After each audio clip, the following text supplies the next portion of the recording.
বহাগ মানে বিয়াৰ বতৰ। এই বহাগত বিয়া এখন যদি নাখাওঁ হ'ব জানো? আজি তাকে বিয়া এখনত যাবলৈ ৰেডি হ'ব লৈছোঁ। ভাবিলোঁ ভিডিঅ' এটাও কৰোঁ, আপোনালোককো দেখাওঁ মই কেনেকৈ ৰেডি হৈছোঁ। কাপোৰযোৰ আগতে কেইবাবাৰো পিন্ধিছোঁ, মানে মোৰ এংগেজমেণ্টৰে কাপোৰ হয়। এংগেজমেণ্টত দিয়া কাপোৰবোৰ ছোৱালীবোৰে সদায় মৰমত ৰাখে নহয় জানো? বাই দ্য ৱে, ফাৰ্ষ্ট মেকআপটো কৰি লওঁ নে কি কয়? ফাৰ্ষ্ট লগাইছোঁ মেকআপ বেছ। এইটো চুইচ বিউটিৰ হয়। এই প্ৰডাক্টখিনি যোৱা বছৰ বিয়াৰ ছিজনতেই কিনা।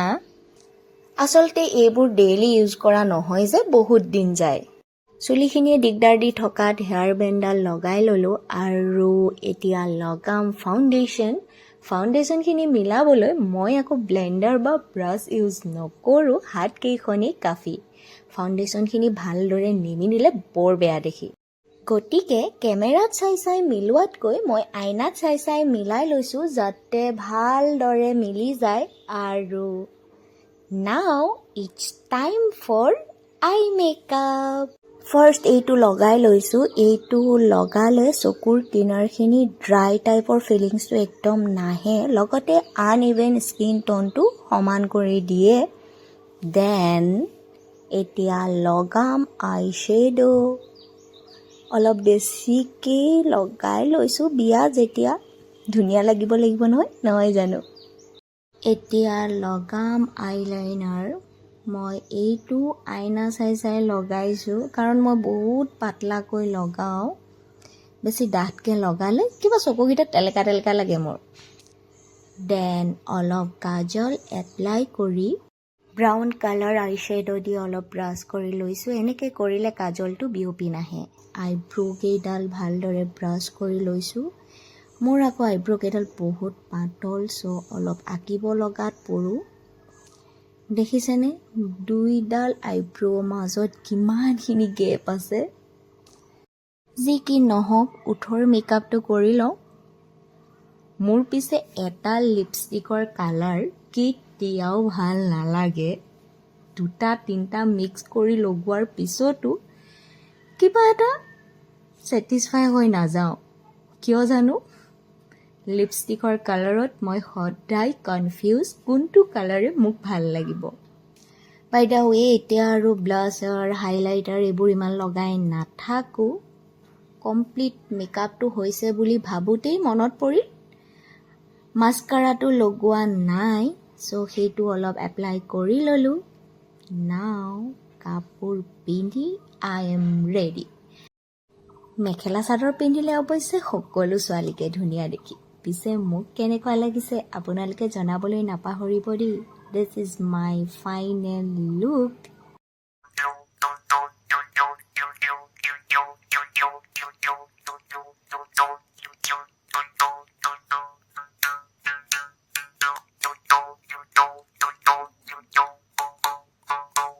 মাছো মোৰ ৰেডি হৈ আহি গ'ল। দুইটা মিলিছোনে?